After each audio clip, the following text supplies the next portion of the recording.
All right, welcome to the webinar. Today we are going to be talking about iPad accessibility features. My name is Heidi Brislin. I am an occupational therapist by training, and I am one of the assistive technology specialists at the Special Ed Tech Center. So what I'm going to do, kind of how things are going to go today, is I'm going to first go through my slide deck and kind of explain what we're going to talk about. And then I'm going to share my iPad. And we're just going to kind of play with some of these features and see where they are. We're not going to dig super deep into any of them. So if you find that, oh, I really want to learn more about that, let me know and we can make sure we get like a webinar just on those. I just want to make sure that people are aware of all of the accessibility features on the iPad with iOS 14. So there are some new cool things. As I was doing this, I was like, oh, I didn't know we could do that. So just for full disclosure, all of the links were obtained from the iPad user guide from Apple's website because they have done a really great job with that. So let's go ahead and get started. So, and these, Siri will be putting the links up in the chat, so you can go right to the PowerPoint, but and then the user guide when we get to that section. But here they are on this. So if you need it when you have access to the Google Slides, you'll always have that available to you. So the iPad is, as you all know, it just gets better and better. So it comes ready out of the box with tons of built-in accessibility features, really to meet almost everyone's needs. So you can really kind of tweak it and get it dialed right in to meet the needs of your student or yourself, or whoever is going to be using it. So we're going to be going through and talking about all the accessibility features. So there are, you can, if you're working with older kids and you're really wanting to teach them how to be independent in setting their iPad up, is, right during that setup for them, you can talk to them about how to turn on these different features. And so you can turn on Voiceover, so it will, talk them through it and they can make the choices. You can turn on Zoom so they can see what they're doing. You can turn on switch control if they need to go through the different menus using switch control, how to make the text larger, how to invert it so it's easier to see. Some of our younger kids, we may not necessarily do that. We kind of get it kind of set up, but your older kids that you're really working on teaching them some independence, I think it's definitely worth some time to get in there and help them kind of learn, okay, someday when I get my own iPad or my own iPhone, how am I going to be able to access that independently? So just, some great things to kind of keep in mind. They're good things to practice ahead of time because they can be a little bit tricky. All right, so Apple has the accessibility features on the iPad divvied out into areas, and I'm going to just do a quick overview, and then we're going to dig into these a little bit deeper. So Voiceover is a gesture-based screen reader, and it takes practice. And there's actually a tutorial in the accessibility settings, which I think is pretty sweet. The other thing with Voiceover, if you are not like a regular user and you're trying to set it up, it kind of takes over some of the gestures. So you want to make sure you know how to turn it off. So we'll get to that as well. The zoom feature allows the user to zoom over part of the screen, the full screen, and it can be used with Voiceover as well. There is a magnifier function, and you can basically use it as a magnifying glass to see things in the environment more clearly. So think about some of your students who are moving towards transition. If they have a hard time kind of seeing small print, and say they're working in the grocery store, they can hover over the name of the item and figure out what it is and find the match for it. Or if there's like job steps that they need to do posted, they can magnify those as well. You can make adjustments to the display. So the contrast, you can change the text size. And they've really come up with a really nice adjustment for individuals with color blindness. So it makes it easier for them to see as well. So they're really looking at making it accessible to everybody. Um, and this was a feature I didn't realize, but motion, it allows users who have any motion sensitivities to adjust or stop the motions during um, screen transition. So like when a text flies in from the side or pops down in your notification bar, you can change all of those things, and animations and messages and movement, and like when autocorrect pops up, so if they're really distracted by motion or have any motion sensitivities, you can go in and fix those. So I thought that was pretty clever. Spoken content can be used if voiceover is turned off, and the iPad will select, will speak the selected text or the entire screen. And that's really great for some of your students who are emergent readers or really struggle with reading, is having them know how to be able to use the spoken content. And then there's audio descriptions. It will play audio descriptions for video content. So those are some of the vision accessibility features. I'm just gonna make sure we don't have any questions in the. Okay, and then the section that I'm most familiar with as an OT is the physical and motor. So there's some touch features, and it allows you to change how the iPad responds to touch, a variety of different ways. There is Face ID and attention settings if you have an iPad with Face ID. So that's really one of the newer iPads. My current iPad does not have Face ID, it just has the thumbprint. But you can adjust it for physical or vision limitations so that people can access that a little better. And then there's switch control, which has a whole bunch of levels. So you can set students up to use one or more switches.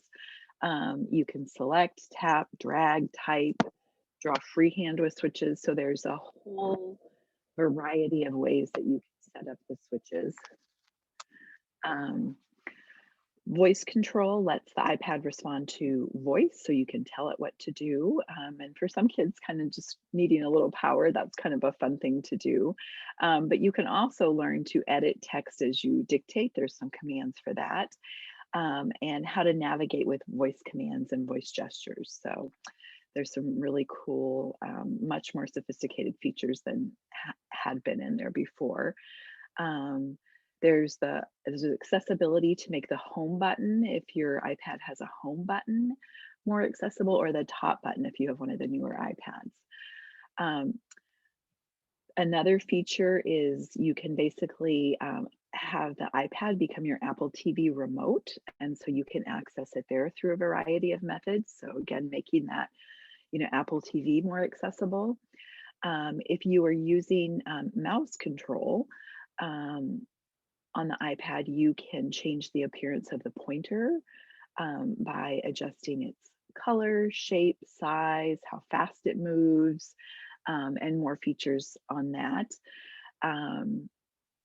So you can adjust the on-screen keyboard, and if you're using an external keyboard, you can customize some keyboard shortcuts and some settings such as the key rate repeat and sticky keys and those kind of things. And then if you're using a Apple Pencil, there's a whole series of gestures that go with that. We won't be getting into that today, but there are some settings to make that easier as well. And if you're using AirPods, that means you have you can customize it to meet your motor or hearing needs as well. So those are some of those features.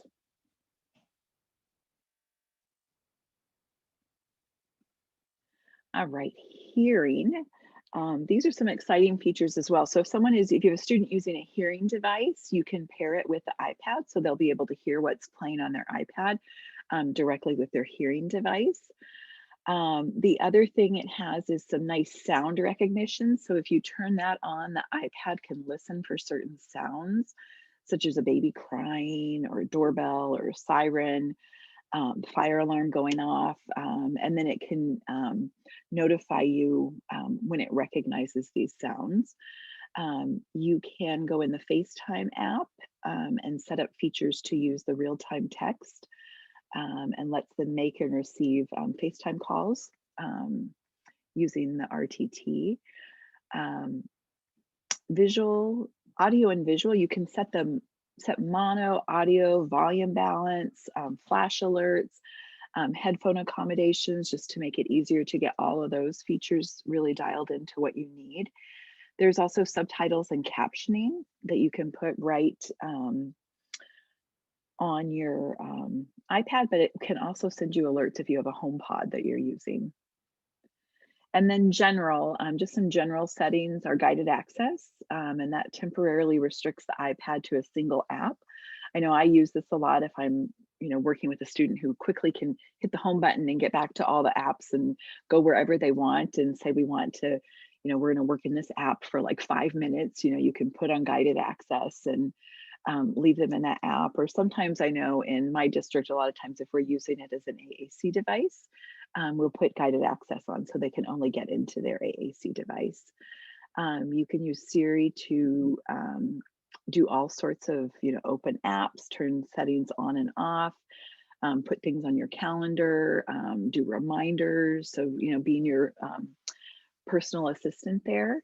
And then there's some accessibility shortcuts that allow you shortcuts to various accessibility features. And then I found a really great playlist from Apple. It's a YouTube playlist, and it has videos of all the accessibility features that you might want to do on your iPad or your iPhone. And so that is available at this hyperlink. And that is pretty much the slide deck. And we're next going to go to, so what I did, each of these things in the slide here where it says guided access, if you click on that, it's going to take you to an Apple page. So every one of the accessibility features has their own page in the Apple support accessibility features. So what I did, just to make it simple, so you're not having to go through like a million pages. I think I had every one of them open on my computer here. And so instead of having to kind of do that, which you certainly can, if you've got this slide deck and you're not like, I know I want to go figure out how to do guided access, you can go right here and do guided access. I'm going to open that one so you can see. But every page has a little, this is what it does, and this is exactly how to do it.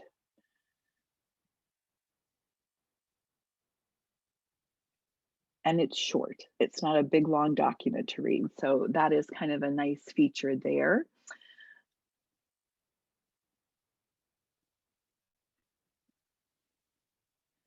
So we're going to go to this page. So what I've done is I've taken all of those links and compiled them into one big document here. And anyway, so if you just want like a quick place to go and look and see what all the features are and kind of how to use them, that's what this is. I basically just copied and pasted it and put it together in one document. It's about 20 pages long. So, and I made the font really tiny. So choose what works best for you and go from there. And I am going to go ahead and minimize this right now, and we're going to just walk through these on my iPad.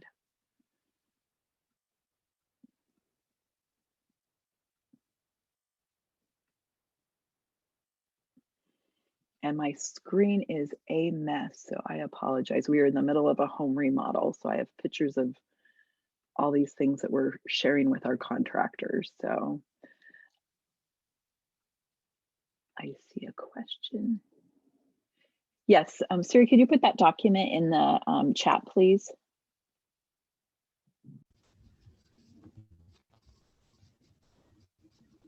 Okay, so can everybody see my iPad there?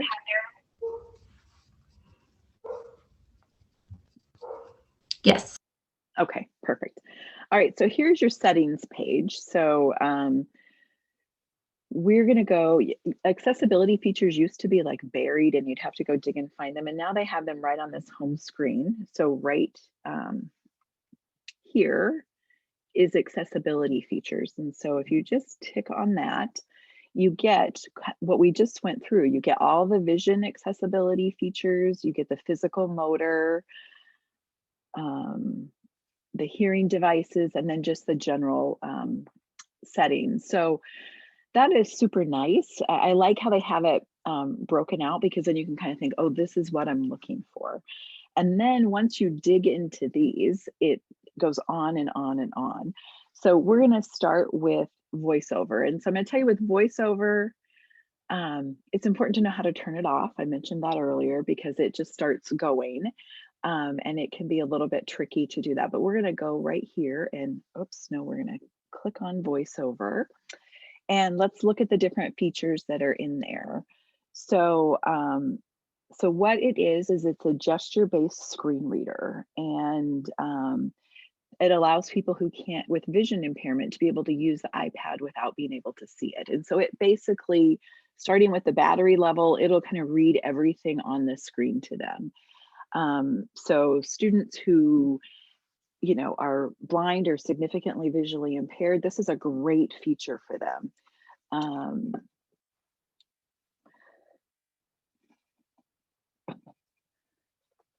And there's different little commands that you tap to get it to do different things. So let's look, I am going to turn on voiceover just so you can see what kind of that opens settings.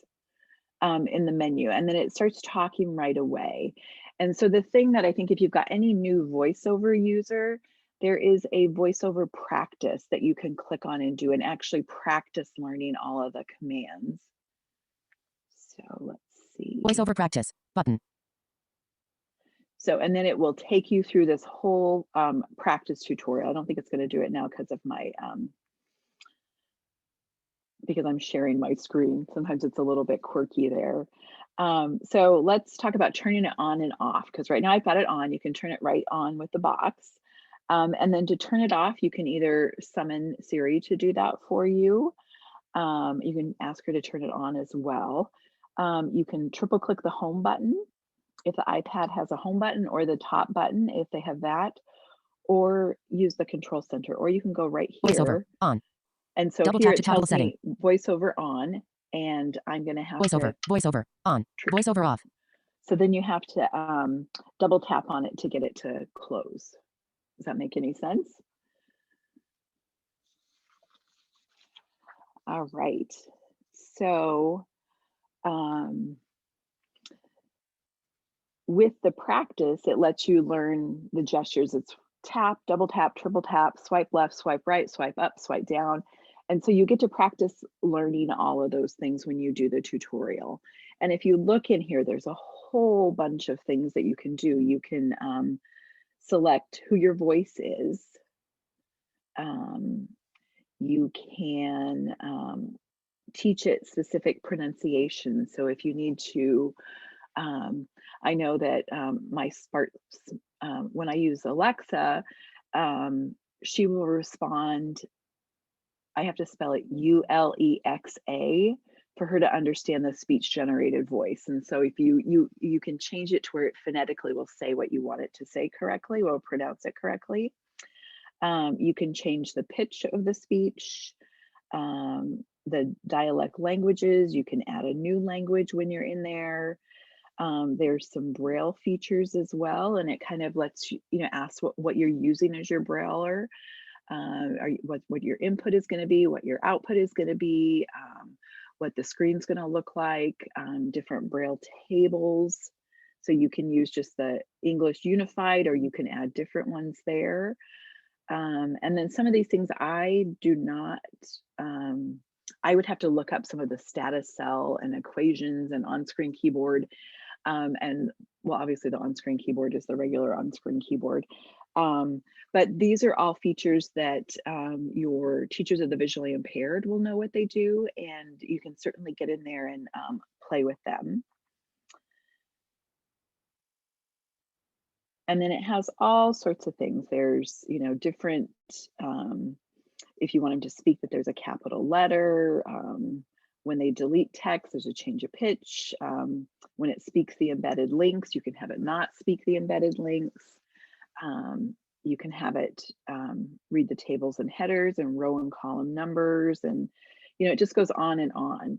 So there's so many features here in VoiceOver that just really help you out here. Another one is typing. You can say if you're going to use standard typing, touch typing, direct typing, if you want feedback. And then what the keyboard interaction time is. So how you can set that faster or slower. So those are some of the features in VoiceOver. So we're going to go back to accessibility and we're going to look at Zoom. So Zoom, when I turn Zoom on, I obviously zoomed right in, so it will zoom you right in. And then if you turn it off, it will take you back to just like the normal screen. So you can move that zoom so you can follow focus. You can do what they call smart typing, which will switch to window zoom when a keyboard appears. So, kind of switch things around when the keyboard shows up. There's some different keyboard shortcuts. There's the Zoom controller. So you have, you can drag it in, drag it around and reposition it. There's some of the commands, the single tap, double tap, triple tap, and you can set them here to be exactly what you want them to be. And then you can change the color of the Zoom controller. So lots and lots of features there on Zoom. And not like the Zoom we're doing. All right, so next is the magnifier. And this does exactly what it says it does. It basically magnifies the image so you can get closer and see it. So we'll go to magnifier here. We've got it turned on. And so then when you're in your camera, you can zoom right in and magnify and do some of the different settings for that. There's ways that you can change the brightness so it's easier to see, the contrast, the color filters. If you've got an iPad with a flash, you can tap the flashlight to get it to flash. And you can put them in what order you want as well. You can go into settings and then reorder those. So if you know, okay, I always have to change the contrast to be able to see it, I want that to be first. So those are some of the features of the magnifier.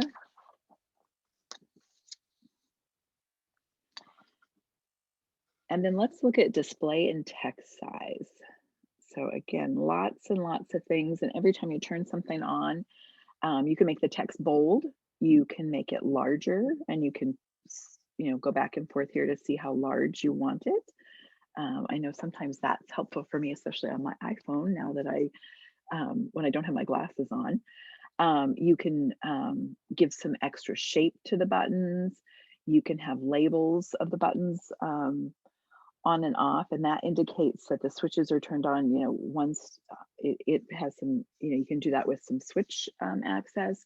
You can reduce the transparency so it's easier to see the buttons. It'll kind of blur the background.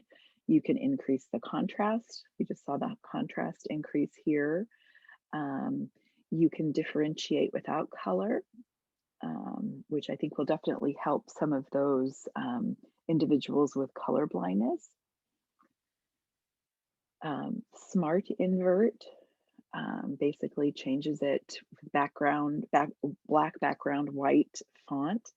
Then there is a classic invert, which is a little bit different. You can put different color filters on. And so you can pick and choose if you want a green scale filter or a blue yellow filter. So it kind of just changes, and you can intensify it or not. So those are some of the color filter things. Reduce white point will make it a little bit less bright and a little more gray. And you can again adjust how much that is. So if you don't want very little white and you see better. And so you just kind of figure out where people need to be able to see that. And then you can have the auto brightness where it changes based on the time of the day. So those are some really cool features. What I found in here that's really helpful is if I go and work with a student with some visual impairments and we get this set up, how they like it, I will just do screenshots and email them to me because say mom and dad call and they're like, hey, we want to set up the home iPad to match the school iPad. So, I might, if we're doing this color filter, I'll get it set up and then I'll take the picture. And so then it's like, it's easy to go back and replicate it. Otherwise you have to get both of those iPads together and try to figure it out. And it's kind of a guessing game at that point. So that really helps with that.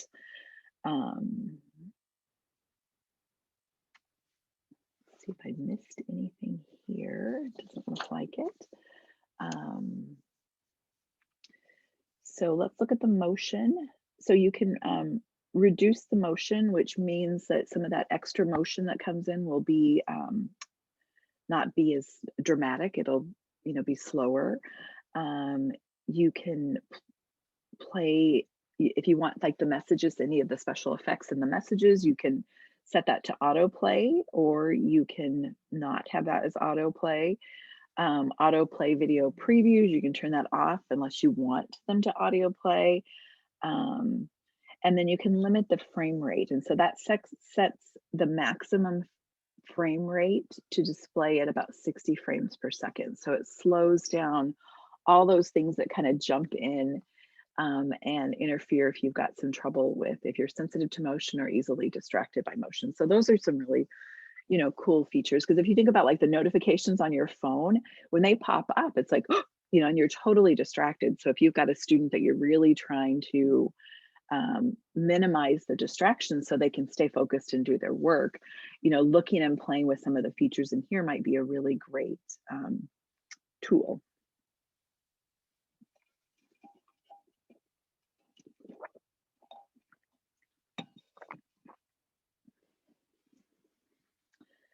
All right, spoken content.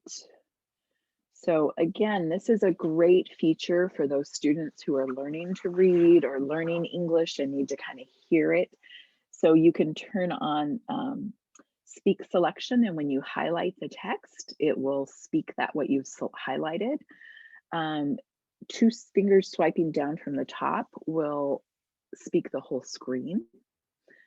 So if they're on a website trying to navigate and read some information for class, they can have it speak the whole screen, which is a nice feature.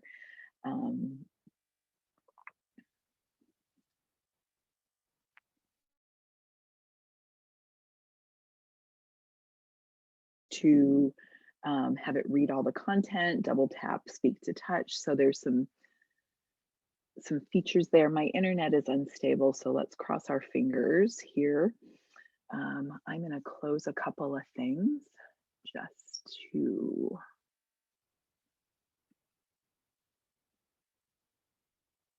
we'll cross our fingers that helps.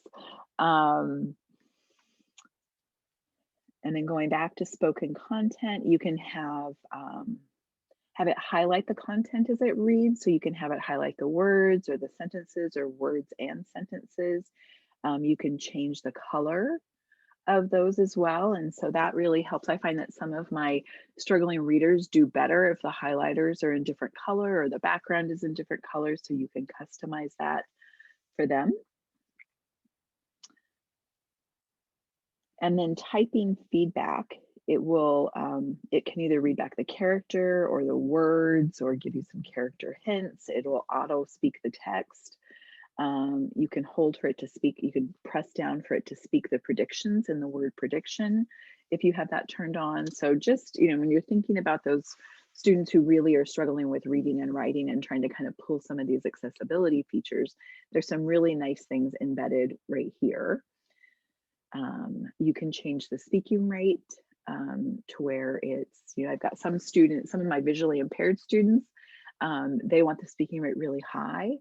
Some of my other students want it a little bit slower, who are trying to follow along so that they can see it. And so those are things that you're going to want to just really work with the student to help dial in and find out what the best way to do that is.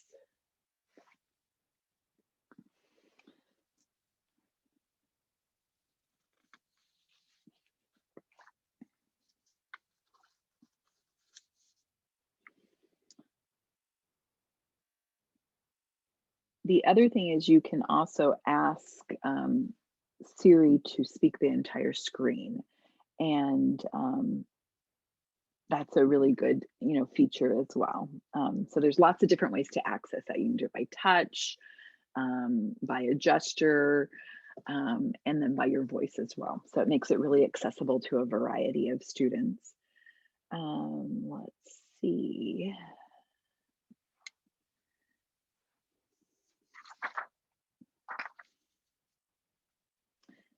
And then the audio descriptions, again, if there are videos playing, it will, for someone who's visually impaired, it'll describe what the audio, what is happening on the audio, what is happening on the video, sorry.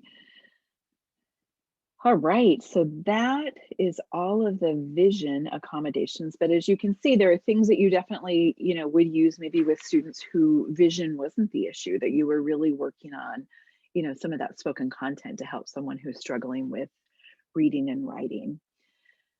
All right, next we're going to look at the touch settings.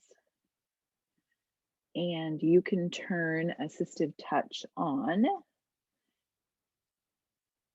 So, and then you end up with this little button right here. I don't know if you see this little button. So it ends up being the home button. And when you touch that, you can go to the notification center. You can do things within your device. You can go to the control center. Here's where Switch users can kind of get that home button pretty easy.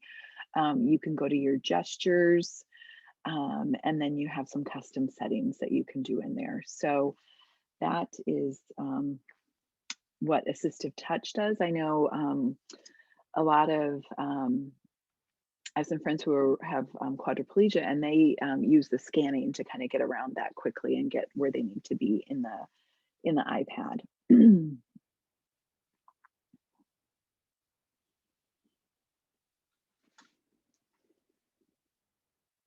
And then you can customize that menu. So if you only want some of, you can change the number of icons, so you can have more or less.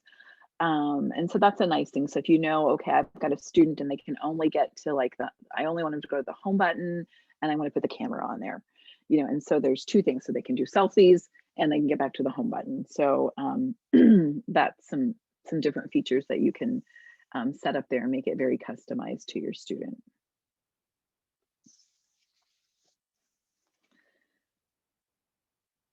All right. So then there are some custom options. You can open the menu and you can basically make a single tap be any of these things. A single tap can take a screenshot. A single tap can shake to clear. You can restart your iPad with a single tap. So you can kind of figure out, okay, these are the motor skills that the individual has, and these are the things I want the iPad to do with this. So we're going to teach them some of these assistive touch activities. So a double tap or a long press, all of those are, you can set up the menu to be exactly what you want them to be. You can set up some new gestures if you want to do there, and you can swipe and create whatever your gesture. So say your student, the one movement that they have some control of is going like this. You can set that to be the gesture, and then you could have that be, open the menu or take the picture or whatever you want it to be there.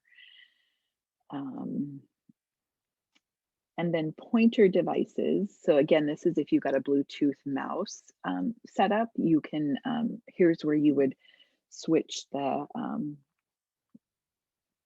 cursor properties. There's the mouse keys, which again gives you more control of the pointer, so you can use it right on the keyboard. So you can use a primary keyboard, or if there's a secondary keyboard that you use, you can put that in there. There's you can set how much you want the delay. So if they touch the button, and if they're one of these people that touch, you can say that, you want it to touch and then not do the button again until, a certain amount of time. So if they type D and then you get D, D, D, D, D, D, D, you can set it to where it just gets D. And then if they want to do the D again, then they would hit it, would lift off and hit it again. There's the speed you can change. So again, you can really customize this really beautiful for students. You can have it always show the on-screen keyboard. You can have it always show the menu when the pointer is connected. And then you can perform those touch gestures, and you can change the sensitivity. So if you've got someone that just has a super light touch, you can make it a really light, or if you've got someone that really, hits it and makes kind of everything happen all at once, you can make it to where they need to do a little bit heavier touch. So that's a way to increase that. There's also shake to undo. So whatever you've done on the iPad, you can, if you have that feature turned on, you can shake it to undo it, or in your Assistive Touch, you can have that be one of the things to shake to undo what's on the iPad. And then if you are using an iPad or an iPhone with a phone call or message on a phone, but FaceTime on either an iPad or an iPhone, you can automatically have those calls routed to the headset. So those are some different touch accessibility features. How's everybody doing there? I'm kind of flying through stuff. I don't see any questions, but this is a great time to ask if you want. Is there a way to adjust touch for a student who can't lift off their finger? I believe so. I think it is right where we were in touch. Let's see. There's a little bit here where you can do a fast or slow, and then you can do a touch duration test to see, how. So that's one feature. And then some of the touch accommodations. So you could turn on the hold duration where you want them to hold it for 10 seconds. So if it takes them, say, like, 1/10 of a second, say it takes them like 2/10 of a second to get off it, you can have that be the duration that they hold, and it'll select it. And then when they come off, so there's a variety, and you can also set it where you use like their initial touch location. So if there's someone that kind of touches and slides, so if their initial touch is on, the camera, and then they end up over on FaceTime, you can set it to where like use the initial touch location or the final touch location. And then there also is a feature here under touch accommodations where you can ignore the repeat. So I think what you would need to do is get in those touch accommodations and play with that for that student. Does that make sense?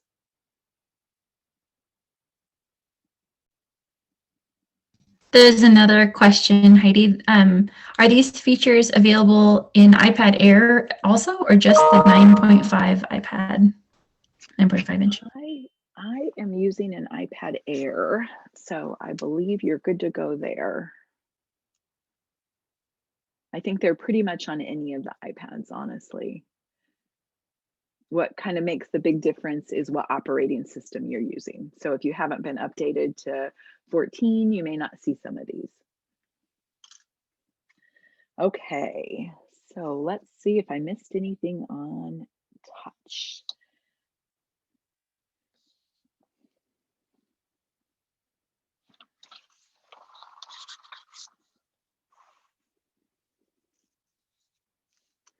All right, let's hop into switch control. The other thing you can do in touch, but I can't do it on my iPad because I don't have the face recognition. But if you have one of the newer iPads that has that, you certainly could do that if you wanted to have that feature available for your student. So switch control is where there's so much magic that happens here in switch control. Heidi, there's a question. I don't know if you can address it now or later, but what do you suggest for folks who can't speak? So I think looking at, you're obviously, if you've got someone who can't speak, if they say you have someone who can't speak, but they can keyboard in some words, you could do the select to speech, or if they typed a whole page they wanted to say, they could certainly swipe down and have it read the whole thing. So that's an option. Certainly with switch control, if they're using, if you're beginning to use the iPad with an AAC app, then you certainly in switch control can kind of set that up as well. Does that answer your question, James?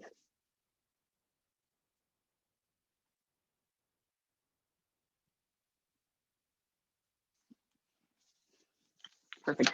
I know what I do with some of my students who can access those touch features. I've got a junior that I work with cerebral palsy, and he's usually pretty understandable, but sometimes he's just not. And I said one option is you can just type what you want to say in your message thing, and then just select and have it speak it if you need to. So that's a feature there. So switch control, let's see. So if you turn it on, I'm not going to turn it on because it's going to be grumbly at me because I don't have a switch attached. But you'll turn it on, and that's how you'll be able to use your switches with it. And then you can set up your switches here. So here we have, switch, and some of this comes default on the iPad, but you can go in and change it. So switch 1 might select the item, but you can change that to where switch 1 might move to the next item, or switch 1 might resume auto scanning. So you could kind of play with what you want that to do. And then switch 2 is a tap, like to touch the screen. So again, you can go and fix kind of what you want them to do with the switches and what's going to give them the best bang for their buck and make it exciting and make something happen. And so that's one of the things I always talk about with switch users is you want to make something fun happen. I mean, if they're going to go all that work to activate that switch, you really want to make something fun and crazy happen.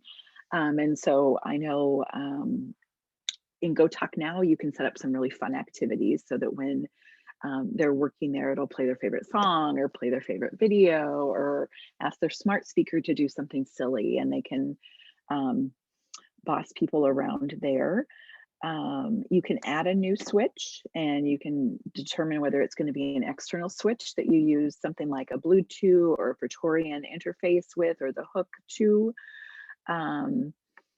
And so the source could be the camera as your switch. And then if you click on camera, it could be a left head movement is what activates the switch, or a right head movement.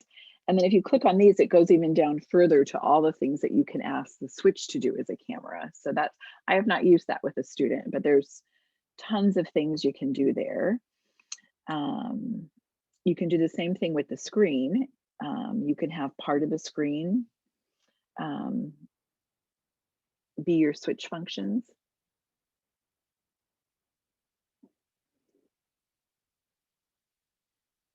All right, James, I'm going to answer your question here in a little bit.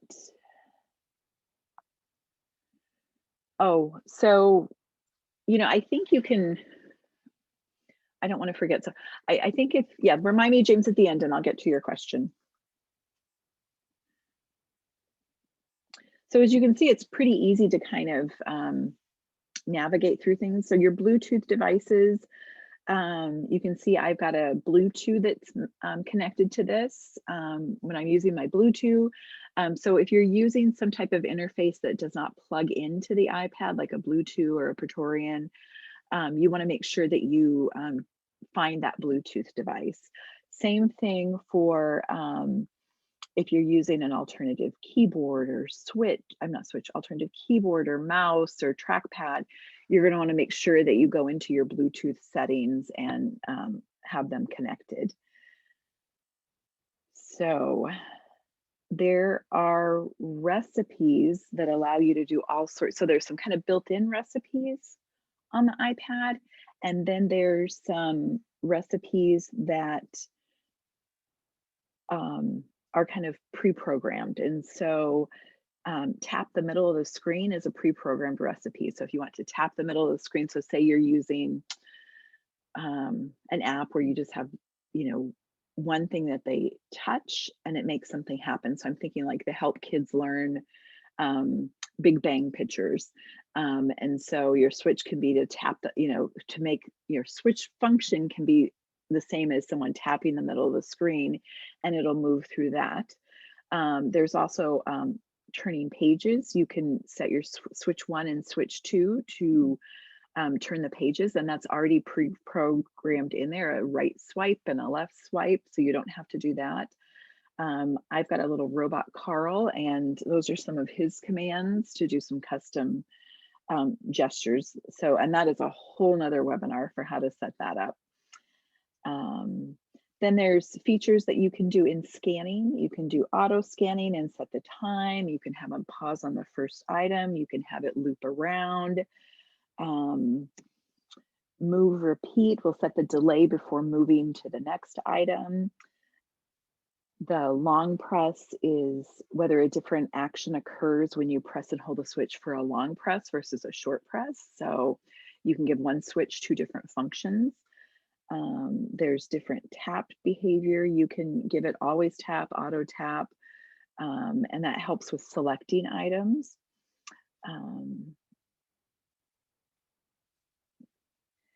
And then there's some other scanning things, always tap keyboard keys, scan the same key after tap, the hold duration, how long they need to,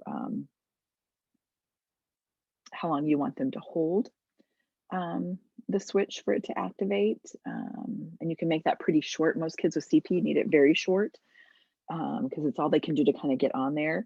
You can have it ignore the repeat. And then again, you can set the time. So if it's someone that hits the switch and keeps hitting it, you can have it ignore it for a second. I mean, and you're kind of working with the student will figure out, oh, this is about how long I need it to ignore the repeat. So then they're not hitting that icon or key over and over. And the gliding cursor, I am not 100% sure what that is. Let's see if my little page tells me. It adjusts the point scanning style and speed. So I would definitely need to be playing with that a little bit. Some of the newer, the iPad Pro, and I know the newer iPhones, you can do head tracking, which is kind of a really cool feature. So instead of eye gaze, you would just, it'll track your head movements, and you can have an eyebrow up or stick out your tongue or blink to make your selection. You can have sound effects on, you can have sound effects off where you hear it kind of move along. You can have it speak.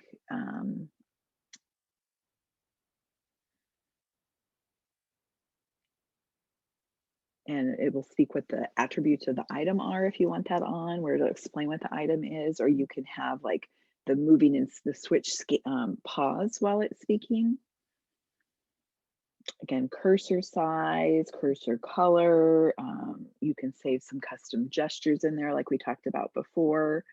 So lots and lots of things that you can do with switches. And you need to know if you're using the iPad switches, you definitely need some type of interface. So kind of what I'm hearing about the Hook 2 is it tends to kind of pull a lot of battery away from the iPad. The nice thing about the Hook 2 is it's directly wired into the iPad and you don't have to worry about losing Bluetooth connection. But I hear that if you have someone wanting to use it all day, it does tend to use quite a bit of battery on the iPad. Let's see. All right, how are we doing on time here? So you can set up voice control where you can basically tell the whole iPad what you want it to do. You can customize commands. So I'm not going to kind of go through all of that because we're running short of time, but basically you can set it up to where it can totally be operated with your voice. So if you have someone who can speak but really can't move very well, you can basically set that up to work for them. There's some accessibility features you can do for the home button. And that's like the click speed or rest a finger to open. And so you can change what you need it to do instead of, having to double tap it.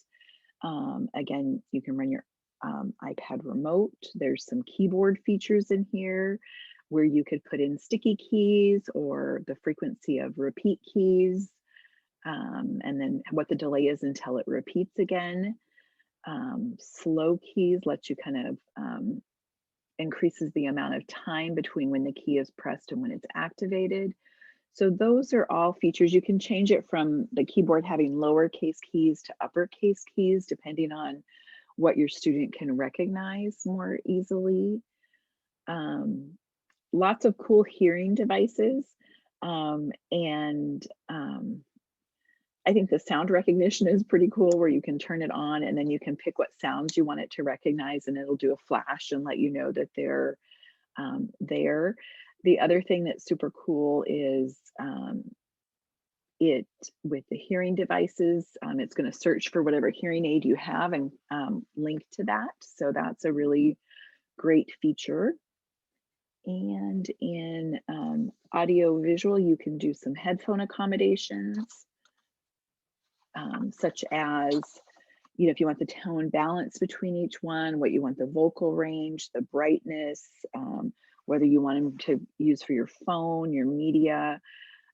You can also in here, say if you want it to be mono audio. So nowadays, most videos, it's like one sound is playing in one ear and another sound might be playing in the other ear.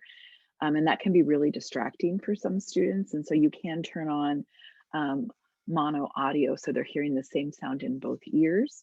And again, you can turn on those flash alerts for any of those sounds that you ask it for. And again, subtitles and captioning for people who need to see the subtitles, or that helps with learning. And then guided access is basically you turn it on, you set a passcode, and you lock them in that app. You can do time limits that you lock them in, and it'll say, when their time is up. You can set it as an accessibility shortcut. So you triple click the home button and guided access goes on. And then you do it to turn off, and you have to put the code in to turn it, to turn guided access off. So those are some of the guided access features. And then these are all the different accessibility features that you can create shortcuts for. And then there's little commands for that. So in a whirlwind of activity, that is the accessibility features. Yes, and I'm happy to do, if you want to brainstorm some settings for a particular student, you can do a 30-minute free technical assist, and I'm happy to help with that. I'm going to stop my share here quick.